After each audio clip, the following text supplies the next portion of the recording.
oranges and lemons, sing the bells of St. Clements. And there it is, folks. Your actual St. Clement.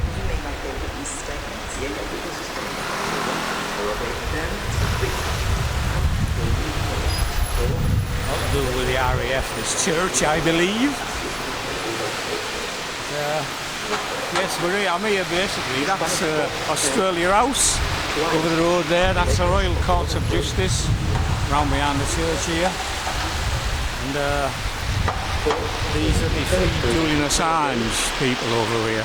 Who are here every Wednesday. They've been doing it for a few years now.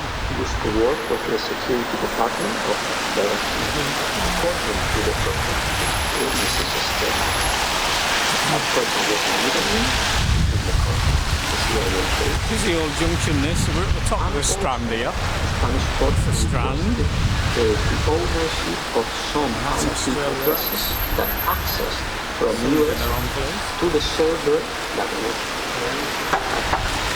using global headquarters. There's a lady called Alison who might say a few words. Who was the owner of those? I can get across the road.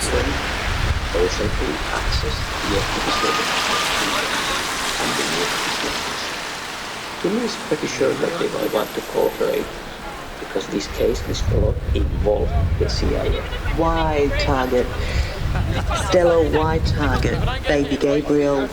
If they did confirm the information they suspected, what were they going to do with that information? I'm sure that they knew that attacking his family was the best way to attack him.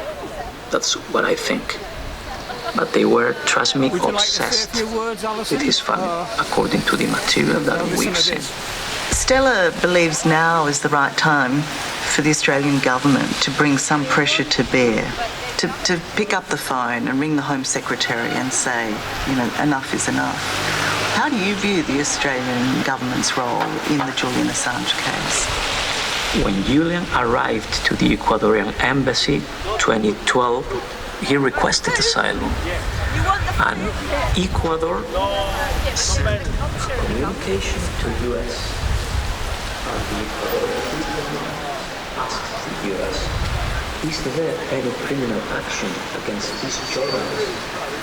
And the US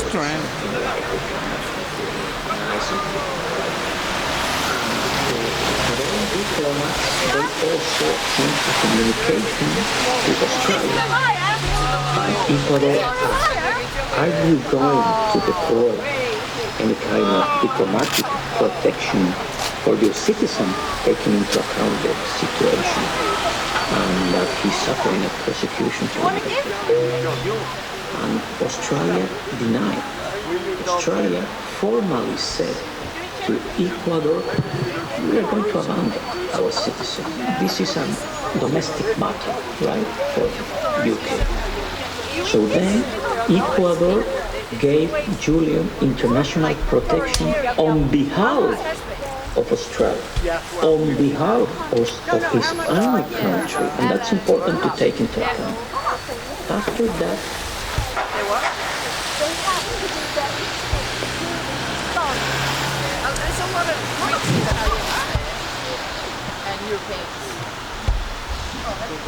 Once again, we are here at the Australian High Commission on behalf of Julian Assange, who has been persecuted and arbitrarily detained in London for the past 12 years.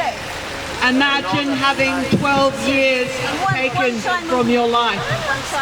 The last 3 of those years in a maximum security prison, in isolation, without proper access to his lawyers, his family, or medical treatment. And we can blame this situation on the Australian government, which is why we are here outside Australia House, which is the Australian Embassy in London, and which is tasked with the duty of protecting its citizens abroad, to help and assist its citizens abroad. And as Julian's Spanish lawyer, Ayrton Martinez, said, the Australian government has done nothing to help Julian Assange, a publisher and a journalist who told the truth about government corruption and war crimes. We have the ironic situation, the tragic situation, where the people who committed those war crimes, who aided and abetted the US and its allies in Afghanistan and Iraq, are free, and the person who exposed their crimes is in jail. It is illegal to classify a war crime, but that is what the United States did. When those war crimes were revealed, the CIA planned to kill Julian Assange, to murder him, to take the DNA of his children. The CIA is the one most corrupt institution in the world. And here we have the Australian government standing in lockstep with the CIA to persecute Australian citizens abroad. They have abrogated their duty of care to Julian Assange. They have done nothing to help him. Indeed, they have helped to spy on Julian. And they have helped the plot of the corrupt United States and CIA to persecute Julian further. All good people need to stand for truth. This is the only way we will fight these war criminals who are putting us in endless amounts of poverty and war around the world. We are paying for the arms manufacturers through our taxes. We are paying for these colour revolution changes and NATO wars. And as you can see, this is the Australian embassy, but one would think it was the Ukrainian embassy, given they're flying more Ukrainian flags than any other flag. Forget about the Aboriginal flag, forget about the state flags. There we have the Ukrainian flags representing the Nazis who have been propped up by the CIA in the Ukraine in a proxy war against Russia. Australia is deep in it. It's a corrupt state. It's done nothing to help its citizen Julian Assange. He is a hero of the world, and we will know him as such for the rest of our lives.